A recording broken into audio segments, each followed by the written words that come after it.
There's something about silence in winter that doesn't feel natural. Not the peaceful kind, the kind that listens back. They say nobody moves to Blue Hollow Mountain by accident. You either come running from something or running to something that shouldn't exist. I thought I was just escaping. A broken man, looking for quiet after losing everything. But quiet isn't peace. Sometimes quiet is a mouth, waiting to open. What I found up there wasn't the cold. It wasn't the storm. It was what came with it. And before you listen to what happened to me, I need you to understand something. The sound you're about to hear, it's real. People in the comments will say it's just a story. They'll say it's fake, scripted, entertainment. But if you hear that hum tonight, when the wind goes still, don't answer it, because that's how it started for me. This is what came with the winter storm. The blizzard was supposed to last 2 days. Then 2 became 3, and by the 4th night, the snow had eaten the road, the trees, and the sound of the world. I remember standing by the cabin window, watching the wind claw at the glass like it wanted in. You think you know silence until you're the only living thing for miles, listening to your own breath fog up the glass. I came a Blue Hollow Mountain to forget. Funny how grief makes you move toward the cold, like punishment feels safer than warmth. I wasn't always this kind of man. I used to laugh, used to work 12-hour days on construction sites, and still have energy left to make dinner for my wife, Danielle.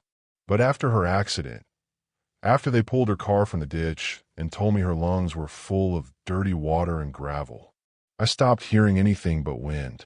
That's what drove me here. I didn't pick the mountain. It picked me. Boone's cabin was supposed to be empty, a place to hide from my thoughts. But the storm didn't want me to forget. It wanted me to listen. The first 2 days, I tried to pretend everything was normal. I chopped wood, boiled coffee, fixed the broken door latch. But there's something about a mountain storm that starts to feel alive. The wind doesn't just blow, it speaks.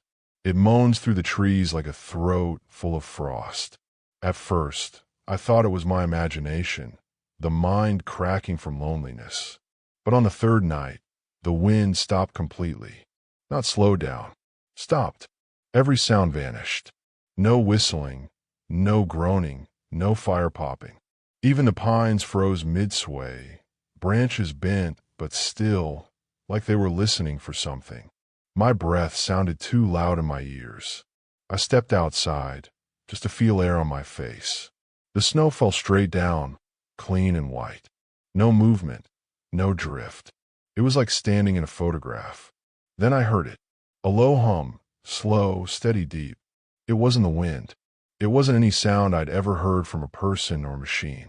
It moved through me like the mountain itself was breathing. The tone rose and felt like a song you can't hum along to, but it grabs something under your ribs and won't let go. I called out, "Hello." Nothing answered. The hum kept going, constant as a heartbeat. I stepped off the porch, the snow crunching under my boots, and followed it down toward the tree line. The air felt heavy, thick like fog but dry. That's when I saw the carvings. 3 trees in a half circle, each one marked with strange symbols, circles and slashes cut deep into the bark. Something hung from each branch, bones, black stones, and old bits of leather tied with what looked like feathers.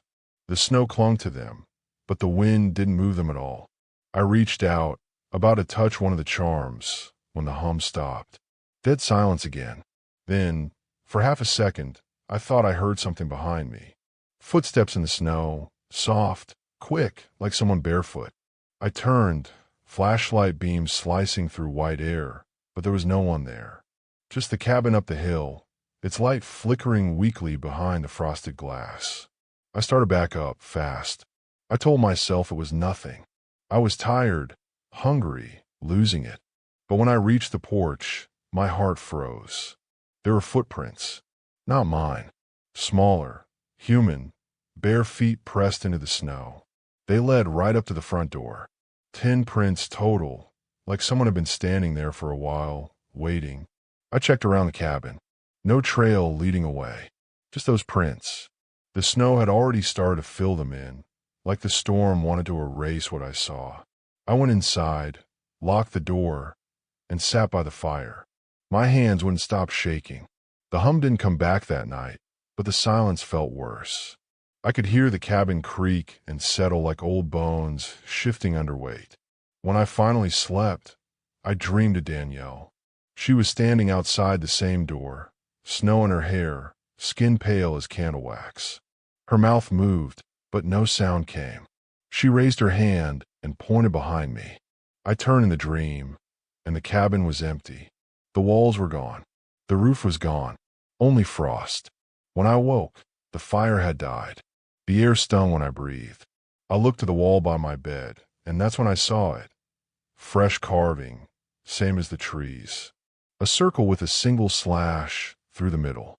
The wood was wet, as if someone had just cut it. I didn't remember doing it. I didn't even own a knife that sharp. I packed a bag that morning, ready to leave. But the truck wouldn't start. The battery was fine, gas full, but when I turned the key, nothing. Just a faint vibration through the steering wheel, like something humming under the hood. I sat there, staring out at the endless white, and realized the storm wasn't just weather anymore. It was watching me. I swear, when I looked into those woods, I saw the trees breathing. The snow seemed to pulse, almost like it had veins. I couldn't explain it then. Still can't now. But every part of me knew. Something was out there, something old and patient, waiting for me to understand what I'd done wrong. The cold that night didn't feel natural. It wasn't the kind that bites your skin, it crawled inside. The wind picked back up, whispering through the walls like it had a voice again, but it wasn't words I could make out. Just that same slow tone, low and endless. And somewhere in it, a woman's voice. Soft, crying. I didn't sleep. I just sat there, staring at the door, waiting for morning that never seemed to come. If you ever find yourself alone somewhere this silent, don't make the same mistake I did. Stay connected. Stay aware. Because silence like that doesn't want you safe. It wants you gone.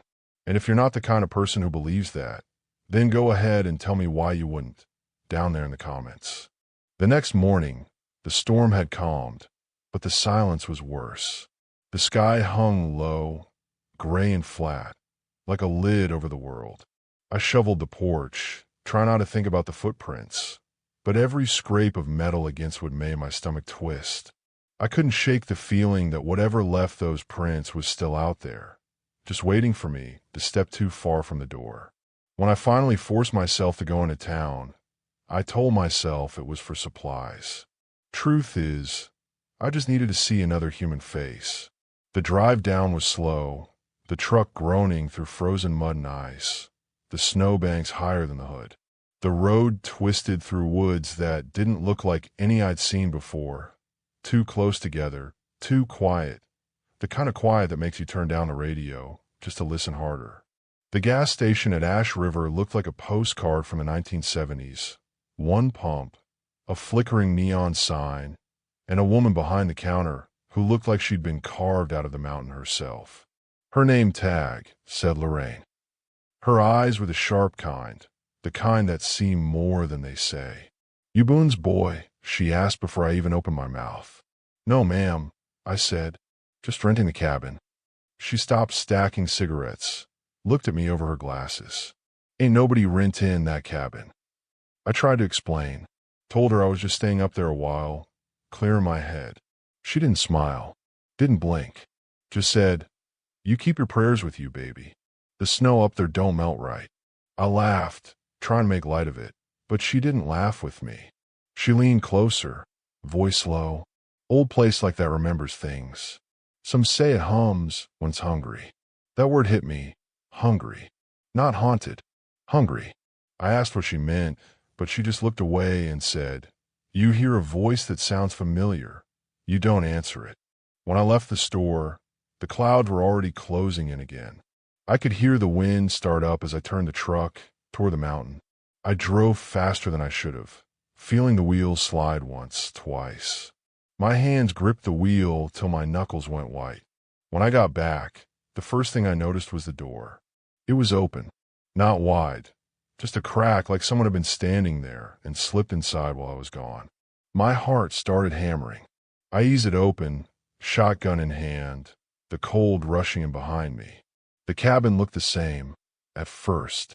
Fire burned low, my coat still on the chair, dishes where I left them. But then I saw the floor. Wet footprints, melting into the wood, small, bare, and leading straight toward the bedroom. I followed them. They stopped at the edge of the bed. The blanket was folded down, like someone had just been sitting there. My skin crawled. I pulled the sheets back. Nothing. But when I turned to the wall, I saw another carving, fresh as the one before. The circle with a slash. This time, though, the slash wasn't straight. It was curved like a smile. The smell hit me next. Sweet. Old, like flowers rotting in water. It came from under the bed. I knelt down, holding my breath, and found a loose floorboard. Beneath it, wrapped in something dark and stiff with age, was a small book. The leather was cracked, corners burnt, pages yellowed and curling. Boone's handwriting filled it, scrawled, uneven. At first, it was notes about traps, food, weather. But halfway through, the words turned frantic. The humming started again tonight. It's close. It's in the snow now. It wears her voice. I stopped reading. My throat felt dry. I flipped ahead to the last page. One line, carved deep into the paper. It remembers the lonely. The cabin creaked thin, loud and sudden, like someone had stepped on a loose board behind me. I turned so fast the chair toppled. Nothing there, just the fire sputtering low, the sound of wind picking up outside. I told myself to stop, to breathe, but my hands wouldn't listen. I poured whiskey into a mug and drank until my jaw went numb. But the sound that night wouldn't let me rest. It wasn't the hum anymore. It was the fire crackling in patterns, too even, too deliberate. 3 pops. A pause. 3 more. Like knocking. I sat up in bed, the book still open beside me, and realized the wind had stopped again. That same silence, the same weight pressing down on the air. And then, from outside, one soft note. Low. Slow. The hum had come back. It rolled through the cabin walls, through my chest, vibrating the glass on the window. I pressed my ear to the wall, praying I was imagining it. But no, it was real. And this time, there was something under it. A whisper. Words I couldn't understand, stretched thin by the cold. My name might have been one of them. I grabbed the shotgun, pulled my coat on, and stood by the door. The knob was ice cold. I didn't open it. I couldn't. But I stayed there, listening, until the hum faded into nothing again. That was the moment I knew the mountain wasn't just cursed. It was alive. And whatever lived in it had found me. If you've ever ignored a warning sign, laughed off something you couldn't explain, you might already be hearing it too. The hum doesn't always start in the woods. It can start in your walls. Subscribe if you want to stay safe when it finds you. And if you don't, tell me why you'd risk it. Tell me why you'd still open the door. I spent the next 2 days reading Boone's journal, front to back, like a drowning man clutching a piece of driftwood. The writing started neat, clean block letters, but by the end it looked like someone had been shaking while holding the pencil. The first pages talked about weather, animal tracks, wood measurements, normal things. But then the tone shifted. He wrote about the sound, said it came only when the snow was falling straight, never when it drifted sideways. Said it started low, under the ground, and grew until it filled his head. He tried to ignore it, same as I did. Tried to drown it out with whiskey and fire and the radio. But it always came back when the power went out. One line stood out. It doesn't live here.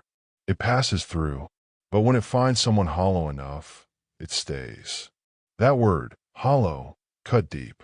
I hadn't told anyone, not even my brother back in Birmingham, how empty I felt since Danielle died. She was everything that made noise in my world. Without her, it was just wind. The idea that something could smell that hollowness, it made me sick. Boone wrote about seeing figures in the snow, shapes that looked like people he'd known. His father, a woman named Ruth. A child that kept standing near the tree line, staring. He said the mountain remembers faces. The more I read, the colder the room seemed to get. My breath fogged over the paper. He talked about feeding the hollow, how the thing that hums takes form through memory. He said it begins as sound, because that's the first sense that grief weakens. You hear what you want before you see it. One page looked smeared with blood, or maybe just old ink. His words ran off the paper in jagged streaks. The snow hums when it's listening. When it stops, it's too late. I didn't finish reading that night. The walls started creaking again, not from wind this time, but from pressure, like something breathing under the floor. I kept a shotgun nearby, but what good is a gun against sound? Around midnight, I lit a cigarette and stared at the carvings on the wall. I didn't remember making them, but more had appeared since yesterday. Small circles near the windows, slashes over the door frame. The markings looked newer, wetter. It felt like the cabin was changing around me, quietly. The humming came again, faint but steady. Not outside this time, beneath the floorboards. I froze. It rose and fell, almost rhythmic, vibrating through the chair legs. I knelt down, pressed my ear to the wood. The boards were warm. That made no sense. The air in the cabin was freezing, my breath fogging the floor. But the ground below, warm as flesh. My mind tried to explain it. Maybe a vent, a broken pipe, geothermal something, but I knew better. There are no pipes that deep, no furnace. Just dirt. The sound pulsed, and for a second I thought I could hear words inside it, like someone whispering underwater. Not words I knew, not English, but I swear I heard my name. The journal sat open beside me. My hand was shaking too hard to turn the page. Boone's next entry read, "If you dig, it notices. It calls through the heat. That's how it gets in." I dropped the book. The sound grew louder, echoing through my ribs. I backed away, sat in the chair, watching the floor as if it might open. Then, without warning, the radio clicked on. Static. I hadn't touched it in days. The power was off. Still, it hissed, the dial shaking slightly. Through the static came the same tone, the hum, perfect and steady, coming through the speakers now. And under it, something soft, a woman's voice. I couldn't make out the words, but the tone made my chest seize up. It was gentle, pleading. Danielle's voice used to sound like that when she wanted me to stop working late, when she wanted me home. I shut the radio off, yanked the plug from the wall. But the sound didn't stop. It lingered, echoing through the cabin. My stomach turned. I felt sick. I tore open the stove door, threw the journal inside, and watched the edges of the pages curl. The fire hissed, black smoke twisting up the chimney. But the humming didn't stop. If anything, it got louder. The whole cabin seemed to breathe with it. The light flickered. The shadows stretched long across the floor. And then, as if mocking me, the smoke rising from the stove began to hum back, low and steady, matching the sound beneath the floor. I stumbled outside into the snow, gasping for air. The night was dead quiet. No wind, no movement. The only sound came from behind me, inside the cabin. The hum was still going, but now it carried something new, a rhythm. 3 beats. Pause. 3 beats. Like knocking. I wanted to run, but where would I go? Down the mountain? In a blizzard? I stayed there until the cold started biting through my coat, then went back in. The sound had stopped. The fire burned low. The journal was gone, just ashes. But on the wall above the stove, burned into the wood, were Boone's last words. Don't feed the hollow. If you've ever felt empty enough that silence starts talking back, don't ignore it. It finds people who think they can handle being alone. I thought I could. I was wrong. Stay aware. Subscribe before the quiet starts calling your name. And if you don't, tell me why you'd rather hear what's coming. The next morning, I couldn't shake the dream. If it was a dream, I'd seen Boone in it, his eyes white, his mouth whispering through a flood of snow. His lips moved slow, but I could read the words clear as day. Don't dig. When I woke, My clothes were soaked with sweat, and the humming had stopped. The silence felt heavy again, like the storm was holding its breath. I tried to eat, but the food tasted wrong, metallic like the air inside a freezer. I kept staring at the floor, remembering the warmth under those boards. I told myself I wouldn't touch it. I even said it out loud. Don't be stupid, Marcus. Leave it alone. But grief makes you reckless. Curiosity makes it worse. By noon, I was outside with a shovel from the shed. The air was sharp enough to sting. My breath came out like smoke, rising in slow, heavy clouds. The ground behind the cabin was crusted with ice, but when I pressed the shovel down, the earth gave too easily, soft, warm. Steam drifted up through the snow. That alone should have made me stop, but I didn't. I kept digging, dirt flying up in dark, wet clumps. 6 inches down, the blade hit something solid. Wood. A box.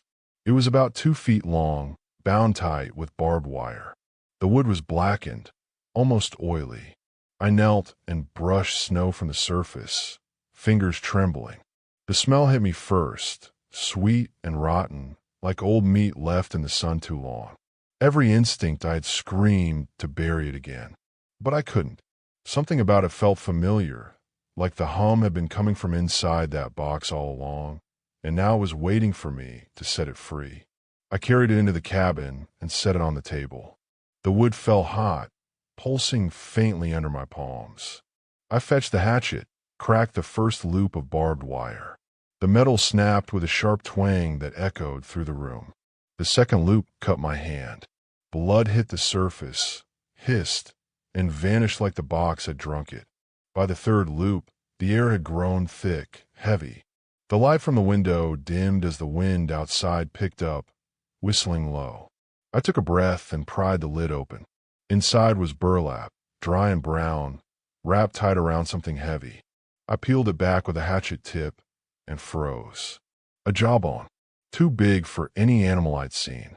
The teeth were black, but not rotten. They shimmered faintly, like oil under sunlight. The bone itself was slick, almost wet to the touch. I leaned closer. The humming returned, faint and deep, coming from inside the jaw. There was a note tucked beneath it. Boone's handwriting again. Don't feed the hollow. Don't let it sing. I dropped the hatchet. The humming rose, louder now, vibrating through the table, through the floor, through me. The fire went out in an instant, snuffed like a candle. The air turned colder than I'd ever felt. Then the walls started to move. At least, that's how it felt. The log shifted, creaked inward. The sound was deep, like pressure building from inside the ground. I stumbled back. The floor trembled under my boots. The hum changed pitch, high, sharp, like a scream buried under layers of snow. Outside, the trees groaned. I ran to the window.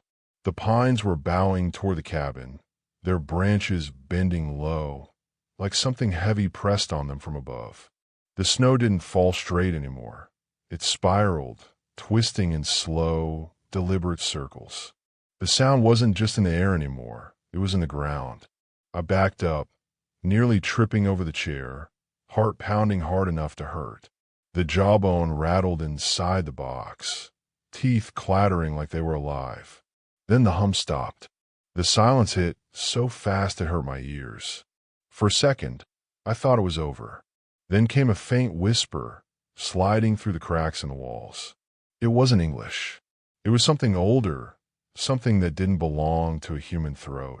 And underneath that whisper, my name. I grabbed the shotgun, but what was I aiming for? The air? The floor? I ran to the door and slammed it shut. That's when I noticed the window. Frost was spreading across the glass from the inside, crawling like veins. In the center of it, a faint shape pressed forward, a handprint, long fingers dragging slow across the surface. I didn't scream. I couldn't. My throat locked up. The hum started again, but softer this time, almost satisfied. I shoved the box into the stove, jawbone and all, and threw in firewood till the flames reached high enough to singe my eyebrows. The smoke rose black and thick, filling the cabin. As it burned, something shrieked, a high, awful sound like metal tearing. I felt my knees covering my ears. It was gone. Just smoke, fire, silence. I stayed on the floor a long time, shaking. The smell of burnt bone filled the air. When I finally looked up, the carvings on the wall were glowing faintly red, like coals under ash. I remember thinking, I just made everything worse. And I was right. You ever do something you can't take back? Something you knew was wrong the second you did it? That's what this felt like. If you've ever ignored that feeling, don't. Some things don't forgive curiosity. Subscribe while you can still close the door. And if you'd rather face it alone, tell me why. Tell me what you think waits when the humming starts. That night, the storm came back meaner than before. Snow hit the roof in waves like fists. Wind screamed through the pines, dragging the sound around the cabin like something circling, searching for a way in. The fire burned weak. I'd used almost all the wood, and the flames were barely taller than my hand. The smell of burnt bones still clung to the air, sour and heavy. Every time I blinked, I saw that jawbone, those black, shining teeth. The journal was gone, burned with the box, but the words wouldn't leave me. Don't feed the hollow. Don't let it sing. Too late for that. I sat at the table, shotgun across my knees, trying to listen for what might come next. The hum had stopped after I burned the box, but that silence, it wasn't peace. It was waiting. Around midnight, the fire guttered out, and the darkness swallowed the room whole. I couldn't even see my hands in front of my face. Only the faint red glow from the coals. That's when I heard the knock. 3 slow hits. Not frantic, not desperate. Calm, deliberate. I froze. The sound came again. 3 knocks. Each one heavier than the last, shaking the hinges. I stared at the door, my throat tight, my mind spinning for an excuse. Maybe a lost hiker. Maybe someone from town. But no one would climb this mountain in a storm like this. Then, through the wind, a voice. Marcus. My blood ran cold. It wasn't just any voice. It was hers. Danielle's. Marcus, baby, open the door. I wanted to believe it so bad that my knees almost gave out. I stood up, the shotgun shaking in my hands. Danielle. I whispered. Please, she said. It's cold out here. Her tone cracked on that last word, the same way it used to when she cried. I could see her in my head, standing outside, lips blue, snow in her hair. Every part of me screamed, don't move, but grief is louder than fear. I took one step toward the door, then another. Marcus. Her voice was closer now, right on the other side. I need you. Let me in. The words slid through the cracks like smoke. The sound of her breath hit the wood, soft, warm. I raised my hand toward the lock. My fingers brushed the metal. It was ice cold, biting deep. That's when Boone's words hit me. Don't feed the hollow. My hand froze. You're not her, I said. My voice came out small, broken. Silence. Then something new. A laugh. Low, wet, wrong. Like a voice gargling snowmelt. You still don't get it, it said, twisted now, a shadow of Danielle's voice. We came with the storm. We. The word hit like a bullet. Something slammed against the door, hard enough to rattle the frame. I stumbled back, nearly tripping over the chair. Another hit, louder. The third cracked the top hinge. The cabin groaned, the walls trembling. Snow sifted down from the ceiling. I raised a shotgun, pointed it at the door, heart hammering so hard it hurt. The knock stopped. Then came a sound I'll never forget, the soft drag of fingers along the wall. Moving slow, scraping across the wood. They went from the door to the window, then to the other side, circling. The footsteps followed, crunching lightly in the snow outside. I couldn't move, couldn't even breathe. The voice came again, softer now, right outside the window. Marcus, remember the song you used to hum? I felt sick, because I did remember. Danielle used to hum to herself while washing dishes, some old church tune her mother taught her. And now the hum was back, faint, buried under her words. "Come outside," she said. "It's so quiet. You'll see me." My throat locked. My body wanted to go to her, to end this loneliness, to see her face again, even if it wasn't real. But something deep inside whispered no. I pressed my back to the wall, sliding down until I was sitting on the floor, shotgun still pointed at the door. The wind rose again, howling through the cracks, shaking the cabin like it wanted to rip it from the ground. Then, as suddenly as it began, it stopped. No wind, no voice, no hum, just silence.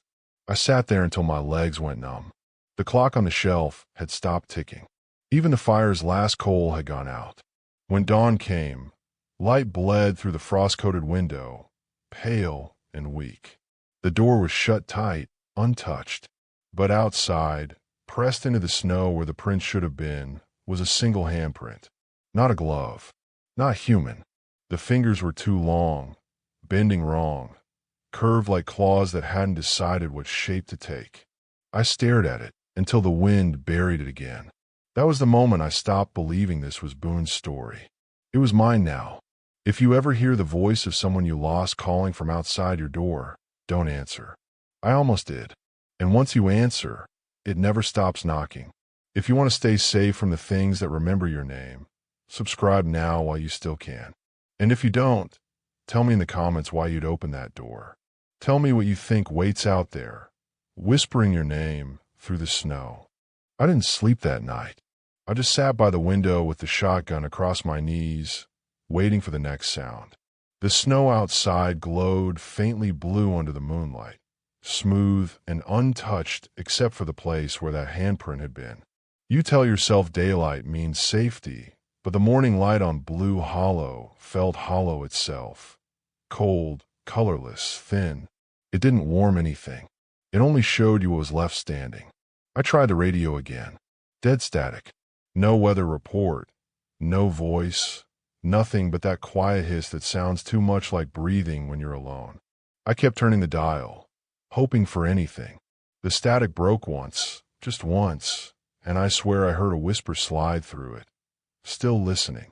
Then it was gone. The air inside the cabin grew heavy again. I lit the stove, fed it what was left of the woodpile, and tried to pretend I wasn't counting every crack in the walls. I thought about driving down to Ash River, about telling Miss Lorraine she'd been right.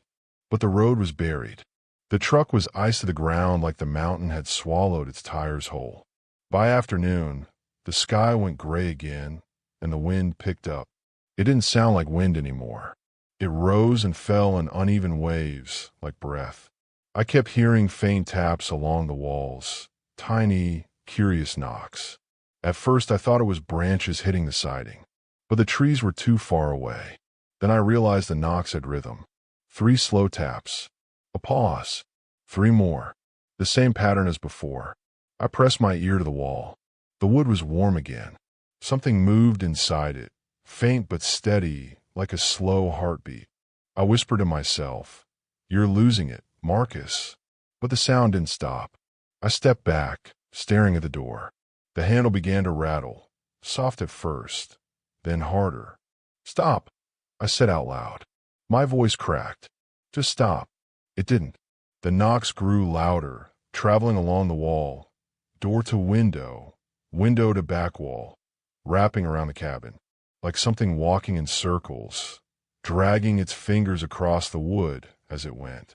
I grabbed the shotgun and moved toward the center of the room, turning slow, trying to follow the sound. It stayed one step ahead, circling me. Then silence. I could hear my pulse hammering in my ears. The floor creaked behind me. I spun around. Nothing. Just the table and the burned black stove. Another creak, this time from above. I looked up. Dust drifted from the ceiling, snow sifting through the gaps. The sound was on the roof now. Slow steps, pacing back and forth. I pointed the gun up, finger tight on the trigger. The footsteps stopped directly above me. Then the ceiling groaned, bending down an inch, like something heavy pressed against it. I fired. The blast shattered the silence, spraying wood and snow across the room. The noise bounced off the walls, and vanished into the storm. When the smoke cleared, the roof was still. I stood shaking, breath clouding the air, ears ringing. Then came a new sound, a long drag, like nails sliding across the roof, down the wall, over the window frame. Every window in the cabin began to rattle. One cracked, another popped open, just a sliver. The wind screamed through that opening, carrying a voice with it, low and broken. "You burned it." I slammed the window shut, bolted it, then another. The voice didn't stop. It moved with the wind, whispering through the seams. "You burned it." I had to. I shouted back before I could think. My own voice echoed around the room, weak against the howl. Laughter answered me, soft, scattered, like it came from several throats at once. Then all at once, everything went still again. No wind, no sound. The fire flickered out.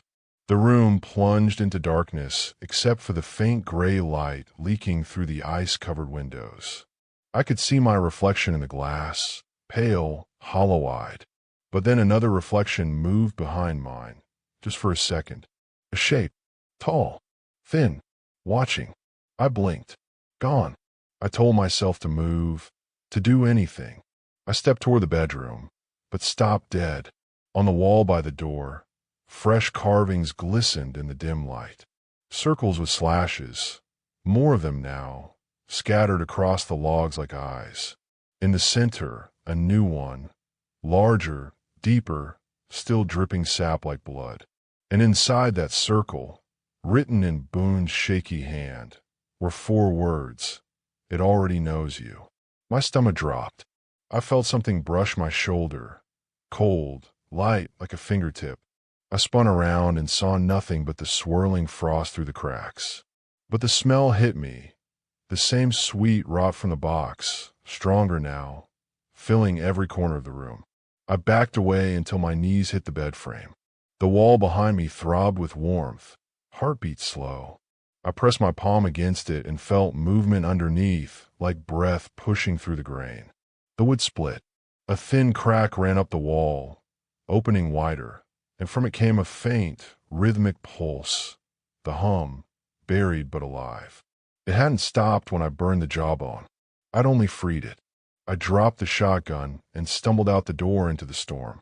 The cold hit me like a slap, but I didn't care. I looked back once and saw a light flicker inside the cabin. Not firelight, but something white, bright, and moving. Then the humming rose again, filling the night. It wasn't one voice anymore. It was a choir. I thought burning the box would end it. It only woke it up. If you think destroying what haunts you will save you, you're already marked. Subscribe now, before the hum finds another hollow place to live. And if you won't, then write it below. Tell me why you let it in. The storm never really stopped. It just learned how to breathe quieter. By the next night, the whole world outside looked like one sheet of white. No sky, no ground, no horizon, just blank. I could have walked straight into it and disappeared, and no one would have ever found me. I kept the fire going all day, feeding it everything I could find: old furniture, chair legs, pages from Boone's spare journal I'd found behind the stove. The heat barely touched the cold creeping through the walls. Every few hours, the humming came back, faint and patient, like it was waiting for me to forget it existed. It always came from underneath. I started talking to myself, whispering to fill the silence. Sometimes I talked to Danielle, pretending she could still hear me. I said I was sorry I didn't go to the funeral. Sorry I didn't hold her one last time. Sorry I thought the mountain could make the noise go away. I told myself the storm was a test. Maybe if I faced it, the guilt would go quiet. But guilt doesn't leave. It grows teeth. That afternoon, the firewood ran out. I tore apart the bookshelf, throwing splintered boards into the stove. My hands bled, but I didn't care. Anything to keep the flame alive. When I looked up, I realized I'd burned almost everything Boone left behind: his maps, his notes, his warnings. The only thing left was his old coat hanging by the door. Something heavy sat in the pocket. I reached in and pulled out a key. Rusted, carved with the same circle and slash symbol. Attached to it was a note, faded but still legible. If the hum returns, use the fire. I didn't know what it meant. But that night, when the hum started again, louder than ever, I found out. It began as a vibration through the floorboards, soft at first, then stronger. The walls trembled, and I could hear whispering underneath it. Not one voice, hundreds, all saying the same thing, too low to understand. I grabbed the key and ran outside. The snow hit my face like needles. The storm held around me, spinning so hard it felt alive. Behind the cabin, the ground still steamed, the place where I dug up the box. The snow refused to stick there, even now. I dropped to my knees, clawing through the frost until the dirt showed again. The humming was deafening now, rising from below. I took the key and drove it into the soil. The ground pulsed, then cracked open around it, glowing faintly red from underneath. Heat burst through, knocking me backward. A scream tore out of the earth, high and endless, like metal grinding against metal. I covered my ears, but it didn't help. The sound wasn't just in the air. It was in my head, inside my bones. The wind threw snow into my face, and in it, I saw shapes, figures moving through the white, faces flickering in and out of the storm. Boone, Danielle, people I didn't know, all of them walking toward me. I stumbled back into the cabin, slamming the door shut behind me. The fire roared without wood. Flames leapt high on their own, licking up the chimney like they were alive. And in the middle of that roar, a voice whispered from the fire itself. We remember. The flames bent toward me, almost reaching, almost touching. Then I saw something inside the fire. Faces. Boone's. Danielle's. My own. All twisting, screaming, burning. The smell was awful, like hair and pine tar and something human. I backed up till I hit the wall, tears freezing on my face. The fire dimmed to a low, steady glow, and out of it stepped a shadow. Not solid, not smoke, just shape. Tall, thin, long fingers that reached toward the floor. It moved like it was learning how to walk. I couldn't breathe, couldn't look away. The humming came back, softer now, almost gentle. The shape tilted its head like it was listening for something inside me. Then, in Danielle's voice, it said, "You shouldn't have burned it." I dropped to my knees, shaking. "What do you want?" It didn't answer. It just raised one hand, palm out, and the fire flared bright behind it. The humming filled the room again, vibrating the windows until one of them shattered. The wind screamed through the crack, carrying snow and 1,000 whispering voices. I don't remember falling, but when I opened my eyes, I was lying on the floor. The fire was out. The room was cold.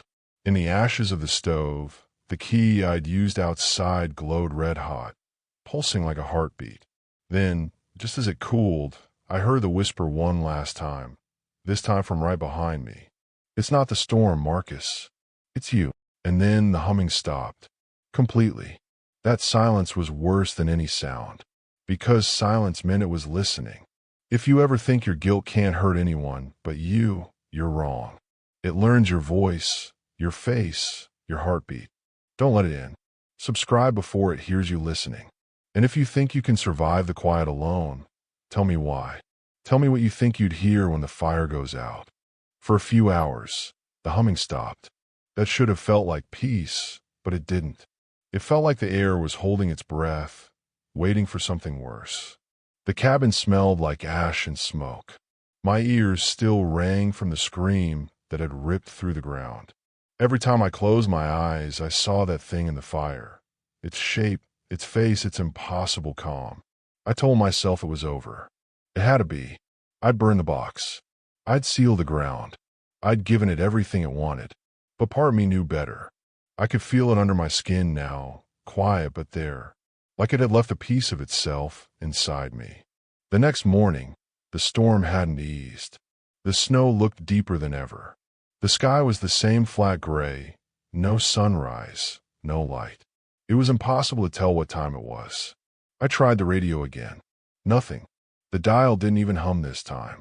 I turned it off, but my hand stayed on it, because for one split second, I thought I heard breathing, my own, but too close, too deep, coming from the speaker itself. I left it alone. The hours blurred together. I don't remember eating. I don't remember moving. Just staring at the fire until the wood was gone again. When I finally stood up, I caught my reflection in the window and froze. It wasn't me. At least, not exactly. The shape was right, the clothes, the eyes, but the mouth, it was smiling. I wasn't. I blinked. The reflection didn't. I stepped closer. My breath fogged the glass, and the face behind it tilted its head slowly, almost curious. "Boone," I whispered before I could stop myself. The reflection's smile widened. Then, as if the glass were made of water, his hand pressed through it from the other side. Flat, pale, veins black as ink. The window didn't break. It just rippled. I stumbled backward, tripping over the chair, heart pounding. The reflection stayed, hand still pressed against the inside of the glass. Boone's eyes, those cold, black eyes, looked straight through me. Then came the hum again. Not from outside, not from the ground, from inside me. It started low, in my chest, buzzing through my ribs, rising until it rattled my teeth. I clamped my hands over my ears, but it didn't help. The sound wasn't in the air anymore. It was me. I fell to my knees, gasping. The reflection leaned closer, its face shifting, half Boone, half me. Then it spoke, using my voice. "You burned the vessel. Now it needs another." I screamed. My throat felt raw, like something clawed its way up from the inside. The reflection laughed, a dry, broken sound that scraped like glass. I grabbed the shotgun and fired.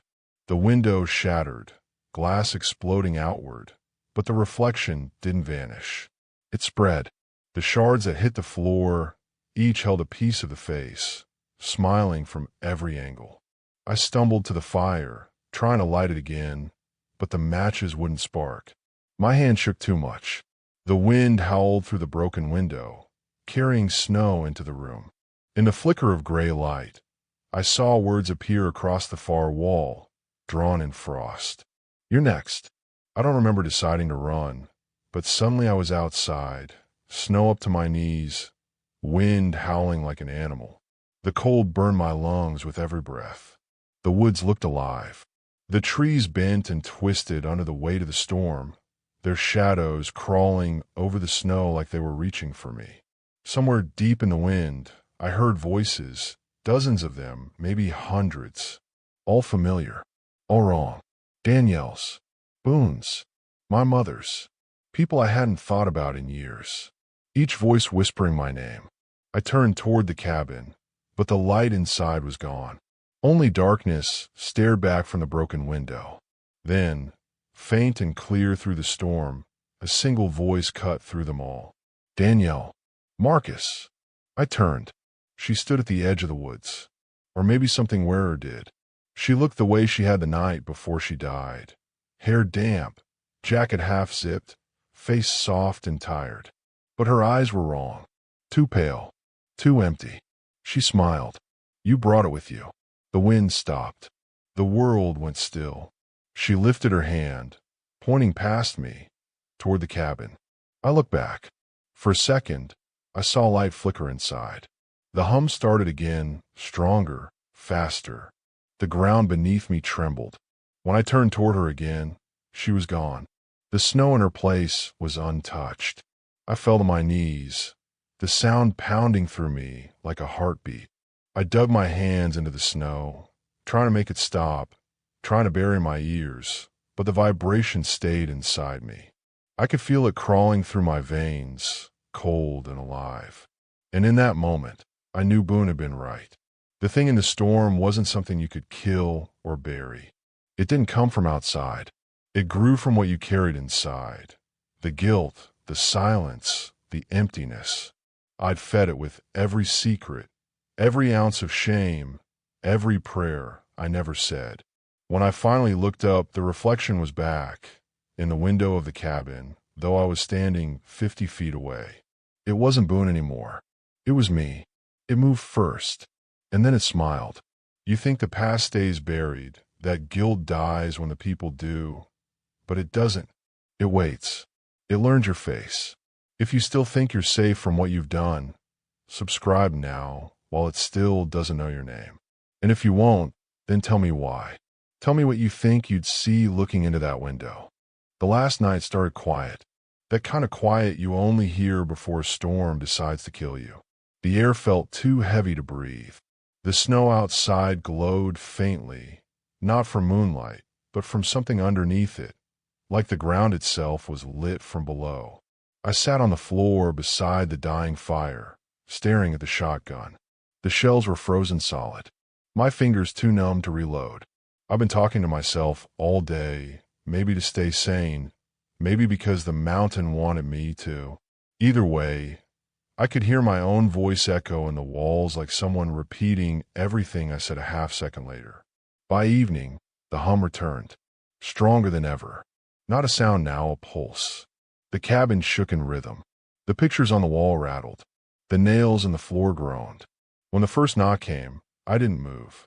3 hits, same as before. But this time, it wasn't just one voice outside. It was many, dozens, hundreds, all whispering my name. Marcus. They said it together, a chant through the snow. Then the sound shifted, half crying, half laughter. The walls pulsed like something breathing inside them. The ceiling sagged. The floorboards rippled like water. I backed away, staring at the door. I wanted to run, but where? The roads were gone. The world was gone. There was only white. Then I heard her. Marcus. Danielle's voice again, clear and close. Come outside. Please. I shook my head, tears burning my eyes. You're not her. Then why do I remember everything you said the night she died? The air left my lungs. She started speaking faster, her tone breaking between soft and sharp, repeating my words from that last fight, every angry thing I'd ever said. You wanted quiet, she whispered. You got it. The doorknob twisted slow. Metal screeched against metal. I raised the shotgun, but my arms felt useless, heavy as stone. The door cracked open an inch.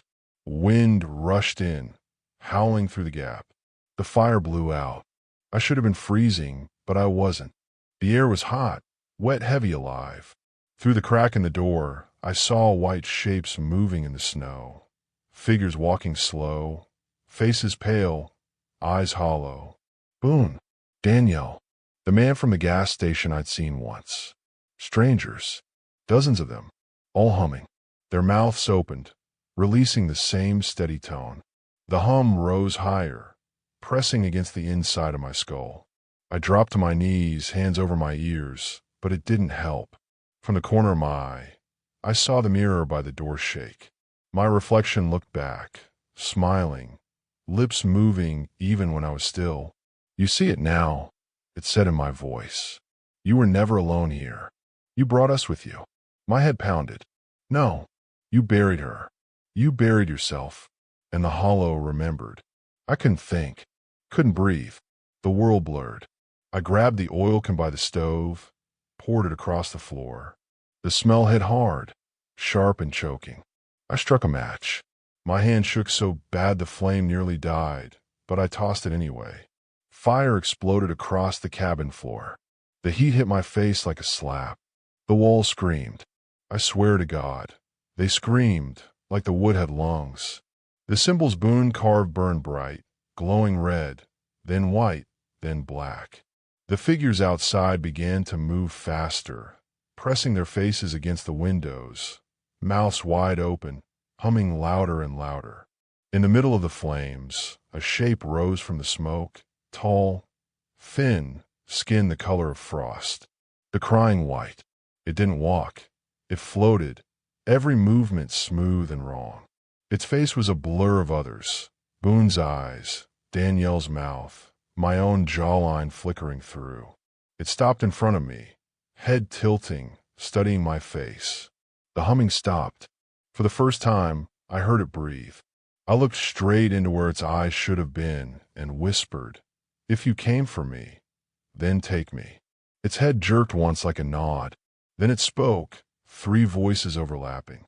"Boone's, Danielle's mine. It already has." The fire roared higher, swallowing the walls, the ceiling, everything. I don't remember falling. I just remember light, bright white light swallowing everything, burning and freezing at the same time. When I woke, I was lying in the snow outside. The cabin was gone. Only ashes and black would poke through the drifts. The storm had stopped. The world was silent again. But in the distance, through the trees, I could still hear it. The faint hum, steady and low. Not from the ground this time. From inside me. You can burn the house. You can bury the bones. But some storms follow you home. If you believe you'd hear the hum and still survive it, subscribe before you find out what silence really sounds like. And if you won't tell me why you'd risk hearing your own voice call you from the dark. They found the cabin 2 weeks later, or what was left of it. That's what Miss Lorraine told the sheriff, anyway. She was the one who led them up there, said she hadn't seen smoke in days. The snow was waist deep, even for the trucks. Most of the search party turned back halfway up the ridge. Only Lorraine and one deputy made it all the way. She said the air up there didn't feel right. Quiet, heavy wrong. The kind of quiet that eats sound instead of holding it. The cabin was nothing but black wood and frozen ash. The stove still stood, warped and half melted. The door lay 20 feet away, split clean in two. No body, no bones, just a single set of footprints circling the ruins. Bare, human, pressed deep into the ice, leading nowhere. The sheriff wrote it off as a weather tragedy. Said maybe the man lost his mind, wandered into the storm. That's what they all say up there when a mountain takes someone. But Miss Lorraine didn't believe that. She told people the truth, even when they laughed. She said she saw something standing at the edge of the tree line that morning. A shape in the snow, tall and thin, too still to be human. When she blinked, it was gone.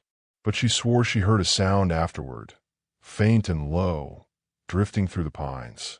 A hum, the same one she'd heard once before, long ago, when Boone disappeared. She told the deputy they needed to leave. Said the mountain doesn't bury its dead, it keeps them. They left a cross by the ruins anyway. Simple wood, no name carved in it, just a mark in the snow. That night, the storm started again.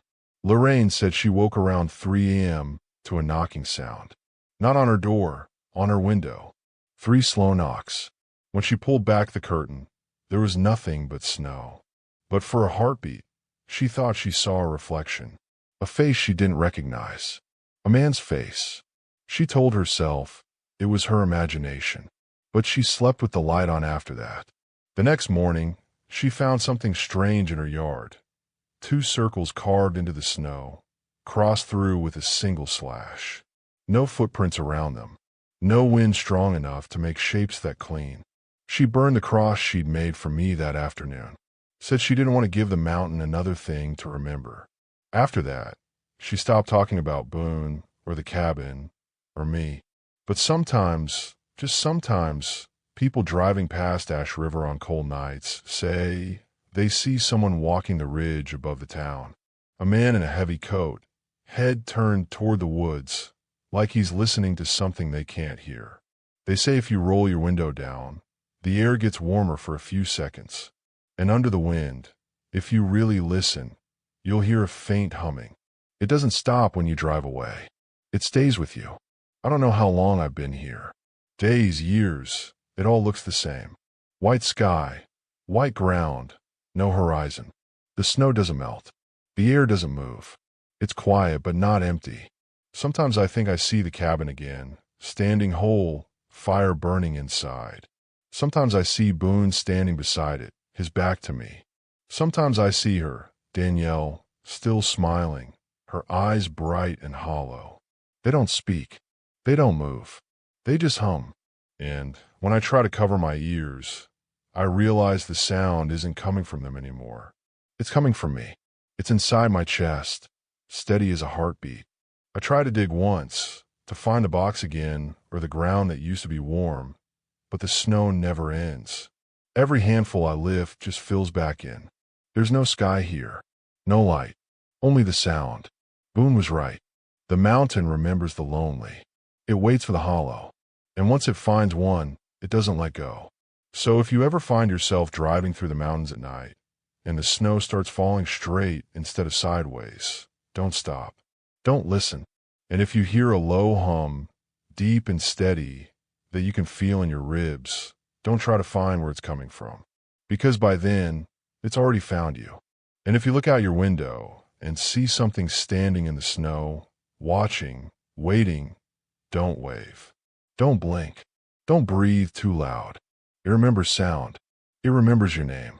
And it loves the quiet. If you ever feel the silence pressing too close, if you ever catch yourself humming and don't remember when you started, stop. That's how it begins. Subscribe before the quiet learns your name. And if you don't, write your reason below. Maybe the mountain will remember it for you. They say the storm ended that night, but I've been watching the weather reports, and another system just hit the same region. Same air pressure, same silence. I used to think this thing only lived on that mountain, but maybe I was wrong. Maybe it just needed someone to carry it down. If you start hearing it, that low hum in the walls, in your phone, in your head, don't ignore it. That's how it finds new voices. That's how it spreads. I'll try to tell you more next time, if it lets me. Because what I found after the storm wasn't the end. It was only the beginning. If you don't want to be next, subscribe. Do it before the next storm hits. And if you're brave enough not to, tell me why down there. But don't wait too long, because the silence is already listening.